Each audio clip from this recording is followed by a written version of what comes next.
अस्सलाम वालेकुम कराची, अस्सलाम वालेकुम पाकिस्तान, दुनिया भर में जहाँ जहाँ मुझे सुना जा रहा है, देखा जा रहा है, सभी को मेरा सलाम। मैं हूँ आपका मेज़बान हफीज़ुर रहमान और आप लोग सुन रहे हैं program Hafeezur Rahman podcast FM world Pakistan के चैनल्स के ऊपर। जनाब, आज का जो मौजू है वो बहुत ही ज़बरदस्त किस्म का मौजू है। उसमें 2-3 चीज़ें सेगमेंट्स मैंने एडअप कर दी हैं, क्योंकि मेरे पास जो आज की जो गेस्ट हैं अनीसुल इस्लाम साहब, जो कि तकरीबन कोई 30 ईयर्स का एक्सपीरियंस रखते हैं इन तीनों एरियाज़ के अंदर। सोचा कि मैंने इन तीनों एरियाज से उनके लिए कुछ इंपॉर्टेंट सवाल मैंने निकाले हैं। उससे पहले कि मैं मूव करूं अपने गेस्ट की तरफ, मैं आपको कुछ फैक्ट्स एंड फिगर्स बताना चाहूँगा। फ्लीट मैनेजमेंट के हवाले से थोड़ा सा मैं आपको बता देता हूँ कि अराउंड कोई 70% ऑफ द पाकिस्तानी कंपनीज जो हैं वो they are facing inefficiency due to lack of digital fleet management system. इसी तरीके से अगर हम कॉर्पोरेट प्लानिंग के अंदर हवाले से बात करें तो हमारे पास यहाँ पे भी जो थोड़ा सा ज़रा लैकिंग हो रही है। हमारे पास अराउंड कोई over 60% of businesses in Asia जो है वो दे आर फेसिंग चैलेंजेस। ये 2023 की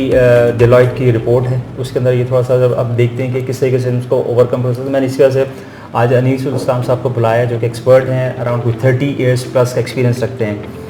अच्छा, इसके अलावा जो है वो एक और भी बड़ा जो इशू आ रहे हैं वो आजकल आ रहा है शिपिंग एंड मैरीन क्लेम्स के हवाले से। इन पाकिस्तान पोर्ट ट्रस्ट हुआ या पोर्ट कासिम हुआ, they are handling 95% of external trades, जो कि मैरीन क्लेम की मैनेजमेंट के हवाले से एक बहुत ज़्यादा इंपॉर्टेंट एस्पेक्ट रखता है। तो इसी सिलसिले में मैंने जो है वो ये जो मैंने आपको फैक्ट्स एंड फिगर बताया, तो मैंने सोचा कि किसी ऐसे एक्सपर्ट को बुलाया जाए जो कि एक्सपीरियंस रखता हो इसी फील्ड के अंदर। तो आइए उनको खुशामदीद कहते हैं। अस्सलाम वालेकुम अनीस साहब, ठीक ठाक, बहुत शुक्रिया आपका तशरीफ़ आवरी का, क्योंकि आपके पास इतना माशाल्लाह से रिच एक्सपीरियंस है। तो मैंने सोचा कि आपको इनवाइट किया जाए और इस मौजू के ऊपर बात की जाए, क्योंकि ये बहुत अहम एरियाज़ हैं, तीनों एरियाज़ बहुत इंपॉर्टेंट हैं। थोड़ा सा ज़रा मुझे आप बताएं ना कि 35 ईयर्स माशाल्लाह से आपका एक्सपीरियंस हो गया है इसके अंदर। थोड़ा सा बताएं, अपना एक्सपीरियंस शेयर करें कि कैसे ये आपका जर्नी स्टार्ट हुई। मेरी जर्नी जो है वो स्टार्ट हुई, मैं तकरीबन आज से कोई 32 साल पहले जो है वो मैंने एज अ लॉजिस्टिक्स असिस्टेंट के तौर पे जो है वो एक जगह ज्वाइन किया, और फिर उसके बाद जो है वो एक शिपिंग कंपनी थी अल्हम्दुलिल्लाह, और मल्टीनेशनल थी, तो उसमें ग्रोइंग के बहुत सारे मौके मुझे मिले। तो मैं मुख्तलिफ डिपार्टमेंट्स के अंदर रहा, तो फिर एंड में ऑपरेशंस में इंपोर्ट एक्सपोर्ट सारी चीज़ें, फिर उसके बाद जो है वो एंड में आके जो मैंने स्टे किया वो मैरीन क्लेम्स के अंदर किया। तो मैरीन क्लेम्स जो है वो हफीज़ साहब बहुत मतलब एक वास्ट जो है वो समझने के तरीके से डिपार्टमेंट कह लें, या इसको आप कुछ भी कह सकते हैं इसके हवाले से, कि मैरीन क्लेम्स जो है वो हमारे यहाँ बहुत बैकबोन है शिपिंग का बेसिकली, क्योंकि पूरा के पूरा जो आपका वेसल है, पूरा के पूरा जहाज़ है, वो एक कॉम्प्रिहेंसिव इंश्योर्ड है, ठीक है ना, ग्लोबली। तो पाकिस्तान के अलावा पाकिस्तान के अंदर यहाँ पे भी हैं, लेकिन ज़्यादातर जो है वो इंटरनेशनली जो है वो अंडर राइटर्स बैठे हुए हैं, अंडर राइटिंग कंपनीज हैं, जो कि उन तमाम वेसल्स को एक हैवी प्रीमियम के अगेंस्ट में जो है वो इंश्योर करती हैं, ठीक है ना। अच्छा, अब उसके अंदर होता ये है कि जितनी भी आपकी वेसल है, जहाज़ है, आपका शिप है, वो पूरा का पूरा जो है वो चूँकि कवर्ड है, तो उसके अंदर जितना भी कार्गो है, चाहे वो रॉ की शक्ल में, चाहे वो कंटेनर पैक कंटेनर की शक्ल में, वो तमाम जो है वो आपका इंश्योर्ड आता है, क्योंकि जितने भी आपके यहाँ पे इंपोर्टर्स हैं वो यहाँ पे इस चीज़ को इंश्योर करते हैं कि उनको भी पता है, और जो उस शिपिंग कंपनी का एजेंट है वो यहाँ पे हर पूरी दुनिया के हर एरिया में जहाँ जहाँ जहाज़ मूव करता है वहाँ उनके ऑफिस मौजूद हैं। इसी तरह पाकिस्तान में जब जहाज़ आता था तो इसमें हमारा ऑफिस मौजूद था, उनके एजेंट थे, हम समझ लेते थे, शिपिंग एजेंट थे यहाँ पे, तो मल्टीनेशनल कंपनी थी, तो हम यहाँ पे थे। तो हमारे पास जो मैरीन क्लेम्स आते थे वो ज़्यादातर शॉर्टेजेस डैमेजेस के आते थे। उसके अंदर ये था कि आपने कंटेनर जो है वो जब आपने ओपन किया पोर्ट के ऊपर, तो पता चला कि उसमें कुछ डैमेज निकला है, कोई भी ऐसी चीज़, चाहे वो ग्लास की शक्ल में हो या प्लास्टिक की शक्ल में हो या किसी और शक्ल में हो, तो उसमें थोड़ा बहुत जो है वो मार्जिन रहता था कि अगर लेट सपोज के उसके अंदर 2 टन एक तरीके से कार्गो रखा हुआ है, तो उसमें से 0.1%, 0.2% उसके अंदर डैमेजेस निकलती थी। ज़ाहिर सी बात है, जब मूवमेंट होती है कंटेनर की या रॉ निकलता है हैच से बाहर जब कार्गो, तो कहीं ना कहीं गिरता भी है ज़मीन पे, तो वो शॉर्टेज आती है। वो शॉर्टेज जो है वो आपका जो यहाँ पे कंसाइनी होता था, वो कंसाइनी यहाँ पे आपका जो है वो रजिस्टर्ड कराता था अपना shortage claim through insurance company, और वो इंश्योरेंस कंपनी फिर हमारे पास आती थी कि जी ये डैमेजेस हैं वो हुए हैं, फिर उसकी एक पूरा प्रोसेस है, उसके अंदर वो आपकी इन्वेस्टिगेशन है, फिर सर्वेयर्स इन्वॉल्व होते हैं, फिर टैली डिपार्टमेंट्स इन्वॉल्व होते हैं, फिर उसके बाद एक लिटिगेशन का केस भी बनता है कि जी ठीक है आप कोर्ट में जाइए, कोर्ट में जाके इस चीज़ को प्ली कीजिए, और फिर उसके बाद एक प्रोसेस चलना शुरू हो जाता ठीक है। एंड में जाके फिर वो किसी ना किसी स्टेज पे आके 40%, 50%, 70% जैसी नौइयत है कार्गो की, उस हिसाब से वो सेटल हो जाते हैं। ठीक है, आपने एज यू सेड कि आपने जो स्टार्ट लिया था कोई अराउंड 1991 से आपने लिया था।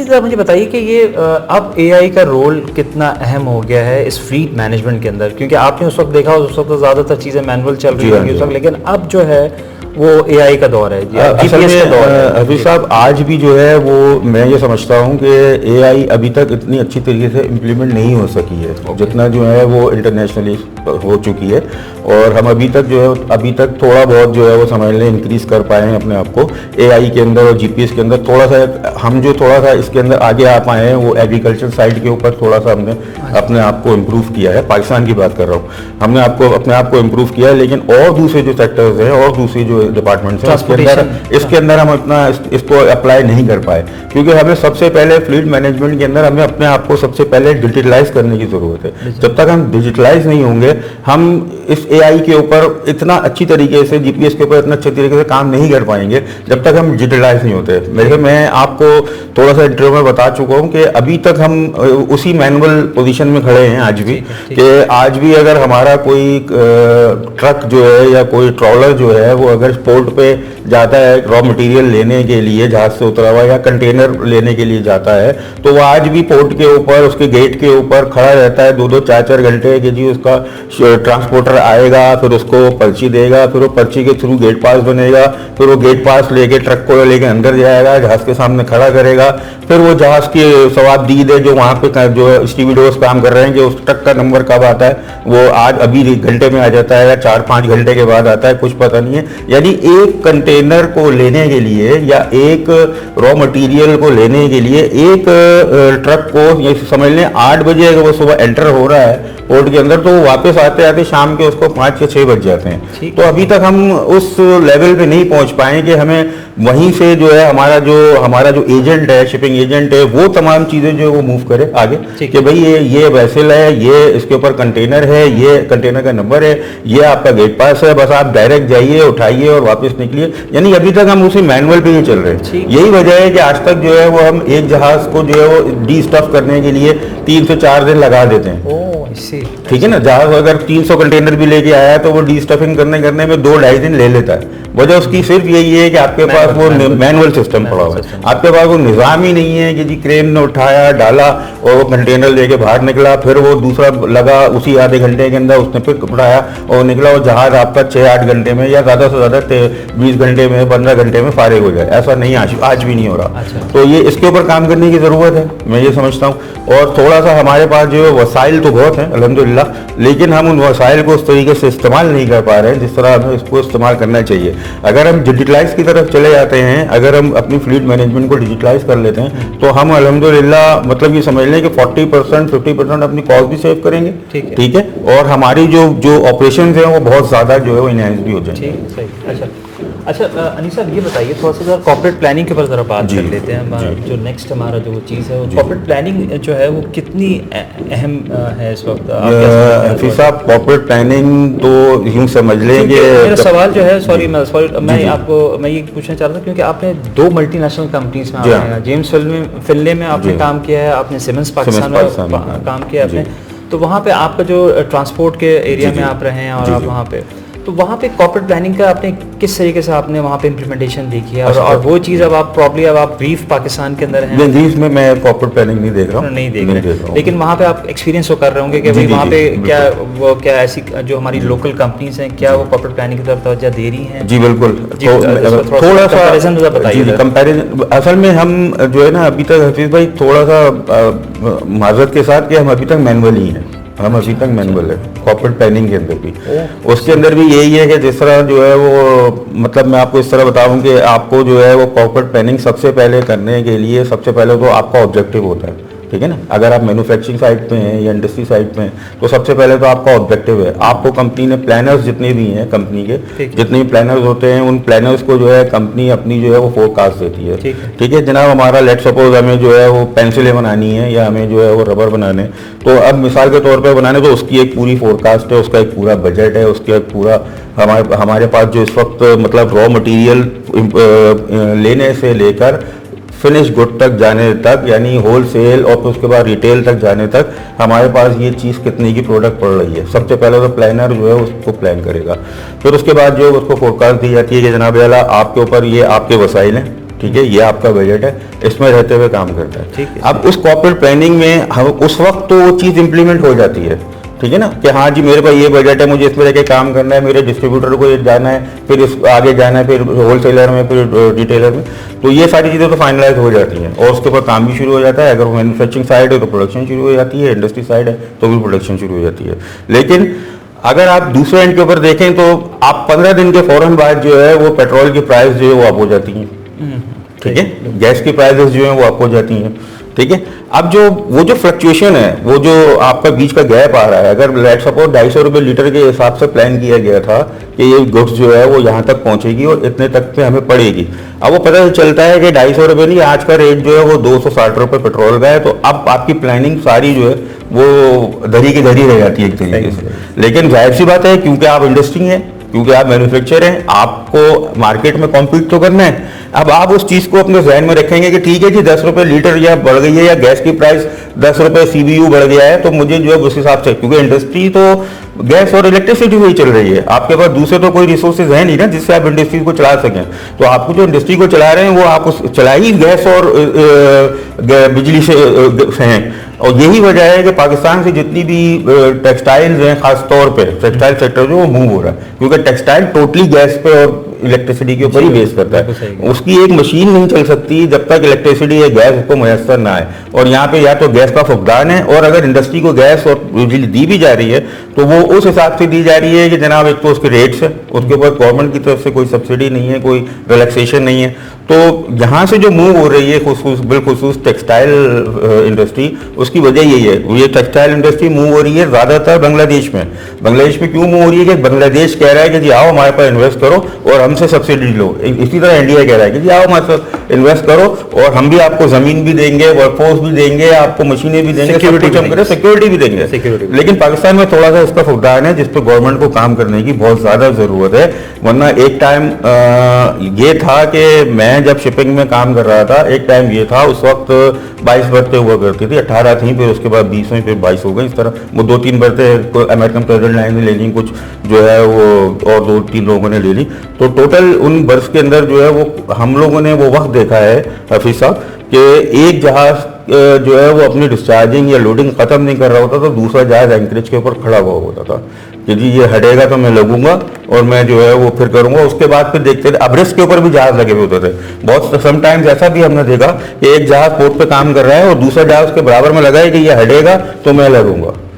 ये वाली हमने सिचुएशन भी देखी है हमने इन अर्ली 90s और अर्ली 2000 में, ये वाली सिचुएशन भी थी। लेकिन आज अगर आप कभी जाना हो पोर्ट के ऊपर तो आप देखेंगे कि बहुत कम जो है वो इंपोर्ट या एक्सपोर्ट हो रही है, क्योंकि हमारा ज़्यादातर जो इन्हिसार है वो इंपोर्ट पर ही है। एक्सपोर्ट तो हम समझ लें, मैं समझता हूँ कि 20-30% ही कर रहे होंगे पर एनम, लेकिन हमारा जो बेसिक इन्हिसार जो है वो इम्पोर्ट है, जिसके अंदर वैसी बातें लॉसेस सामने आते हैं। ठीक है, सही है। अच्छा अनीस साहब, मैं आपसे अब ये पूछना चाहूँगा कि थोड़ा सा ज़रा आप मुझे अपना 35 इयर्स का जो एक्सपीरियंस है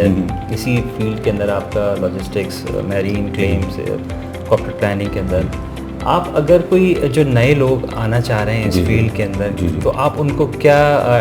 एडवाइस देना चाहेंगे? Over to you please. मैं नए यूज़र्स को, नए आने वालों को सिर्फ यही कहना चाहूँगा कि हमारे पाकिस्तान के अंदर वसाइल अल्हम्दुलिल्लाह बहुत भरपूर है। हमें सिर्फ और सिर्फ एक सपोर्ट की ज़रूरत है जो कि गवर्नमेंट लेवल के ऊपर होनी चाहिए, और हमारी सबसे पहले वर्कफोर्स जो है उसको ट्रेंड होना चाहिए, ठीक है ना। सबसे पहले गवर्नमेंट इस चीज़ पे फोकस करे कि आपकी जो वर्कफोर्स हो, जो उस चीज़ को इम्प्लीमेंट करने वाले हों, जो उस चीज़ के ऊपर काम करने वाले हों, वो टोटली जो है वो ट्रेंड हो। जब तक ट्रेंड लोग आगे नहीं आएंगे तो जिस तरह मैंने अभी अपने पॉडकास्ट में कहा कि वो मैनुअल सिस्टम जो है वो चल रहा है, वो मैनुअल सिस्टम ही चलता रहेगा और हम डिजिटलाइज की तरफ जा ही नहीं पाएंगे। हम थोड़ा बहुत मूव हुए डिजिटलाइज पे, लेकिन हमें इस वक्त जो पूरी दुनिया में चल रहा है, हमें 100% डिजिटलाइज की तरफ मूव हो जाना चाहिए था, लेकिन हम चूंकि नहीं हो पाए हैं। उसकी बेसिक वजह यही है कि हमारे पास जितना भी इस वक्त जो है वो ग्राउंड लेवल के ऊपर जो लोग हैं वो फुल ट्रेंड नहीं है, और उनकी ट्रेनिंग की जो है वो बहुत ज़्यादा ज़रूरत है, और जब तक वो ट्रेंड नहीं होंगे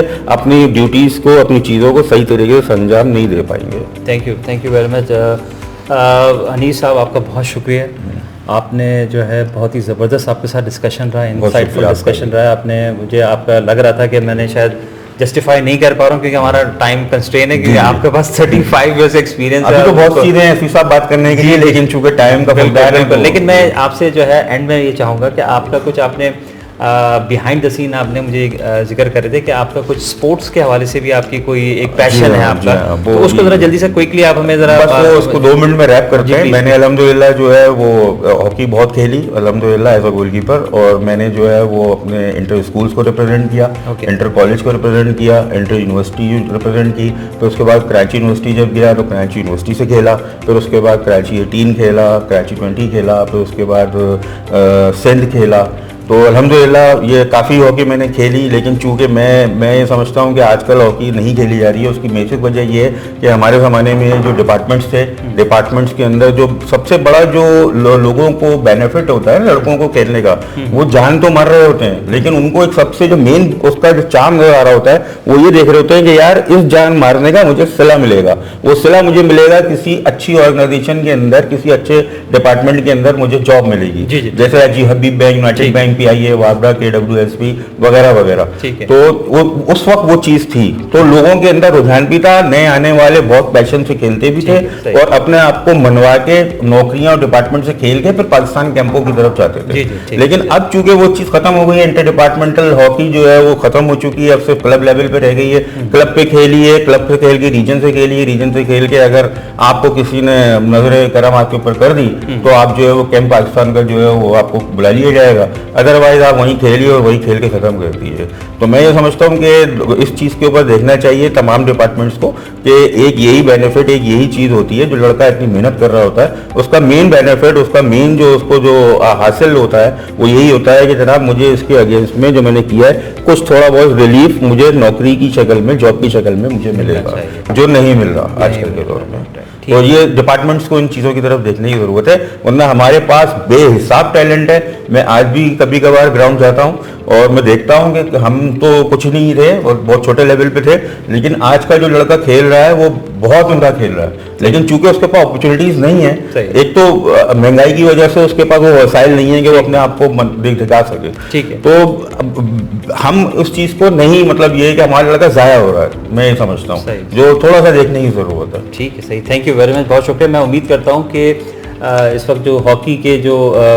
जो प्रोफेशनल लोग हैं जो कि इसको टेक केयर कर रहे हैं, पाकिस्तान हॉकी फेडरेशन है मेरे पास है, तो वो इन चीज़ों के ऊपर भी ज़रा कंसिडर करेंगे, बिकॉज ये बहुत हमारे लिए ज़रूरी है, क्योंकि हमारे पास यूथ जो है वजह इसके कि गलत कामों में पड़े हैं, तो आप उनको स्पोर्ट्स के अंदर लेके आएँ, और हमारे लिए बहुत ज़रूरी भी है कि उनको हम स्पोर्ट्स की तरफ पुल करें। अनीस साहब, बहुत शुक्रिया आपकी तशरीफ़ आवरी का, और मैं उम्मीद करता हूँ कि ये हमारा जो